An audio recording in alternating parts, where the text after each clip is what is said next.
这几天事情很多，一直没有时间拍视频。今天拍一个简短的视频，介绍一下老挝的红木。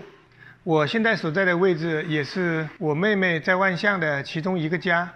这里说是家，更确切的讲是一个红木仓库吧。这里的位置离凯旋门只有几百米，位置还是挺不错的。两间房子加起来是10米宽乘以30米长。现在的市价大概是在60-70万美金吧。不过这个房子真正的价值是房子里面放的这些木头。今天带大家简单的看一下吧。大家好，欢迎来到我的频道老挝非你所想。今天我们不说价格，只说数量吧。像我们眼前看到的这种大红酸枝的沙发，在这套房子里面有6套，现在看到的是其中2套。这个博骨架也是大红酸枝的。大红酸枝的学名交趾黄檀，在中国俗称老红木。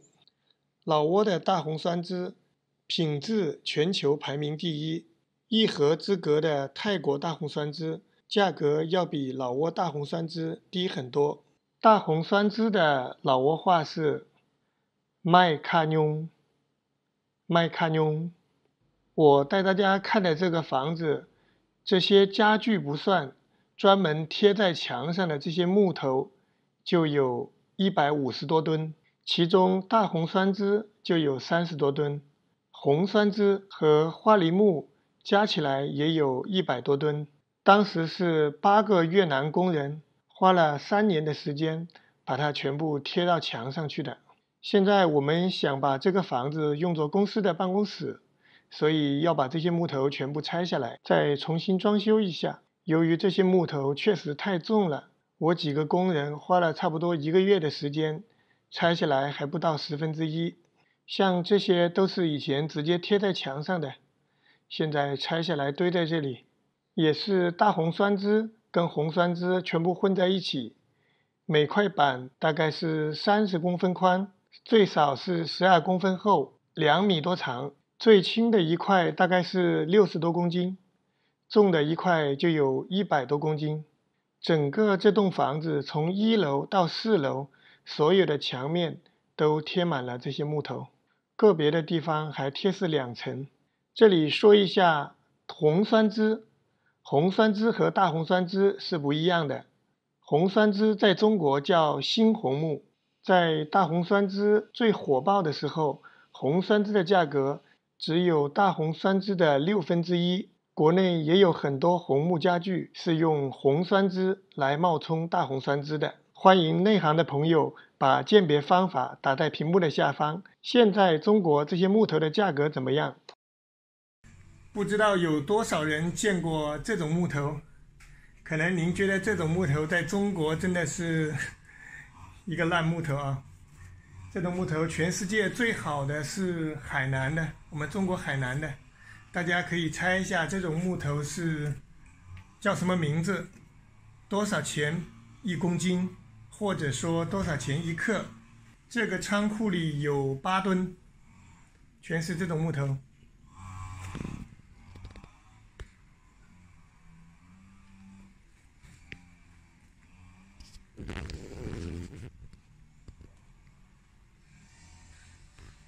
这间屋子这些椅子都是堆在一起，墙上这些大板是花梨木和草花梨，贴了2层的。最大的大板宽度有1米多，像我面包车上面拆下来的这些凳子都放在这里，这些都是以前办公室淘汰下来的那些办公家具，没有地方堆，全部堆在一起。